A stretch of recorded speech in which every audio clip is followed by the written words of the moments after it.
The Lord be with you. And with your spirit. A reading from the Holy Gospel according to Luke. Glory to you, O Lord. Jesus rejoiced in the Holy Spirit and said, I give you praise, Father, Lord of heaven and earth, for although you have hidden these things from the wise and the learned, you have revealed them to the childlike. Yes, Father, such has been your gracious will. All things have been handed over to me by my Father. No one knows who the Son is except the Father, and who the Father is except the Son, and anyone to whom the Son wishes to reveal him. Turning to the disciples in private, he said, Blessed are the eyes that see what you see.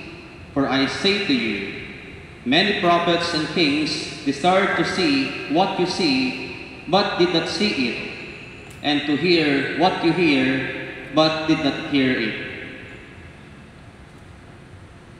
Brethren, the Gospel of the Lord. Praise to you, Lord Jesus Christ.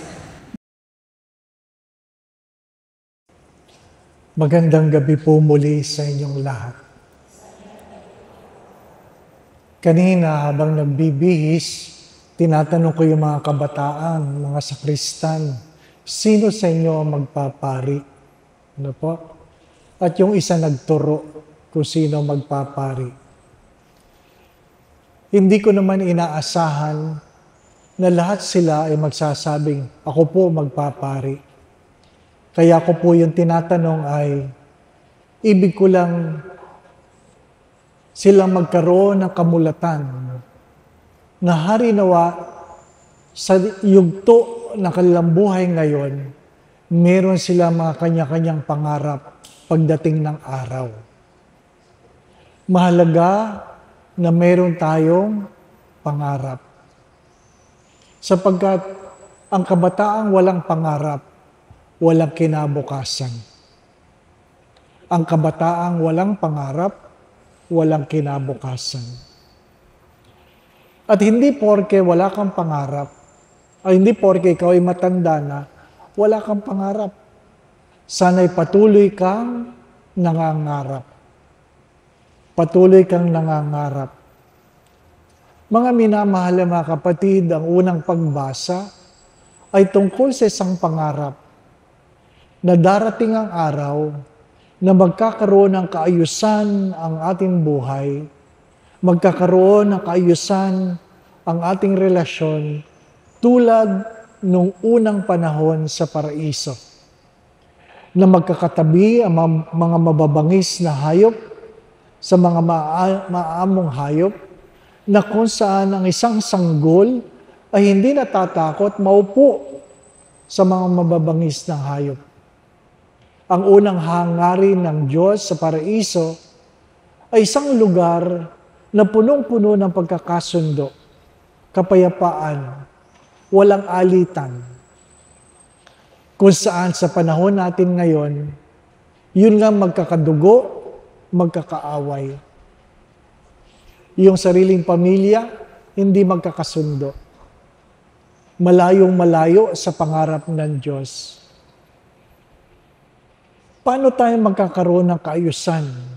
Sabi sa Ebanghelyo, unang-una ay, sana makilala mo ang Diyos. Makilala mo ang Diyos ayon sa kanyang pagkatao, hindi ayon sa iyong pagkaintindi. Sapagkat ang bawat isa sa atin, may kanya-kanyang mukha ng Diyos. May kanya-kanyang pagkaintindi sa Diyos. Ayon lamang sa ating mga pangangailangan. Pero ilan sa atin ang tinanong kung ano talaga ang mukha ng Diyos? Sino talaga ang Diyos sa ating buhay? Mga minamahal na mga kapatid, ang pananampalataya ay hindi nangangako ng isang madaling buhay. Ang pananampalataya ay nag-aanyaya na ipaalala sa lahat na walang imposible sa Diyos. Hindi pinapadali ng pananampalataya ang buhay. Napakaganda ng katuruan ni Padre Pio ng Pietrelcina. Ano po? PHD. Diba? Pray, hope, and do not worry. Kung ikaw ay marunong magdasal, punong-puno ka ng pag-asa na maabot ang iyong pangarap. At dahil may pag-asa ka, hindi sa iyong sarili, kundi dahil sa katapatan ng Diyos, hindi ka nag-aalala. Wala kang kinakatakutan. Hindi ka nangangamba, sapagkat alam mo na hindi magpapabaya ang Diyos. Kahit kailan, hindi nakakalimot ang Diyos sa mga taong naaalala siya. Kahit kailan, hindi nagpapabaya ang Diyos sa mga tumatawag sa Kanya. Ang Adbyento, mga minamahal na mga kapatid, sabi ko nga kanina, ay pagbibigay ng pagpapahalaga sa isang paghahanda, sa isang bukas na gusto nating maabot. Hindi lang ang isang bata ay pinapanganak, kundi ang batang ito ay magkaroon ng magandang kinabukasan. Ang paghahanda ay hindi lamang sa kasalukuyan, kundi sa darating na mga panahon. Inuulit ko, huwag tayong maiwan sa isang okasyon na kung saan maraming kinakasal ngayon, ang pinaghahandaan lang ay kasal, hindi ang buhay mag-asawa. Marami sa atin nagtatrabaho, hindi man lamang pinaghahandaan ang kanilang pagtanda at pag sila'y nag-retire. Ano ang hinihingi o tinatanong ng Diyos sa iyo sa Adbyentong ito? Sa iyong edad, sa iyong katatayuan, sa iyong pagkatao. Ano kaya ang tinatanong o hinihingi sa iyo ng Diyos na dapat mong pagtuunan ng pansin? Ang aking kapatid na pumanaw noong Pebrero lamang, 65 years old, nagreklamo lang ng sakit ng tiyan, 9:00 dinala ang sarili sa hospital, 1:00 ng hapon, binawian na siya ng buhay. Sakit lang ng tiyan yon. Sakit lang ng tiyan. Pero marami sa atin, wala man lamang naramdaman. Bigla na lang pumanaw. Bakit? Sadyang ang buhay ay mahiwaga. Sadyang ang buhay maiksi lamang.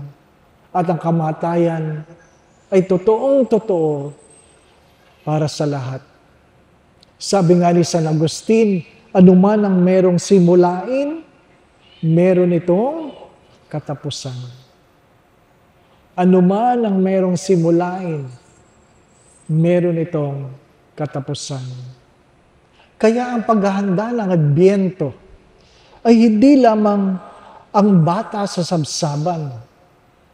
Minumulat tayo sa isang katotohanan na ang batang ito ay siya din ang mamang mababayubay sa krus na magsasabing, patawarin mo sila sapagkat hindi nila alam ang kanilang ginagawa. Mga minamahal na mga kapatid, ang paghahanda ng Diyos bilang musmos sa sabsaban ay para sa kinabukasan at kaligtasan ng lahat. Huwag nating sasayangin ang pagkakataon sapagkat minsan lang tayo nakikiraan sa mundong ito. Paulit-ulit ko po itong sinasabi. Dumating kang walang dala, aalis kang walang dadalhin. Hari nawa, meron kang may iwang magandang ala-ala. Amen.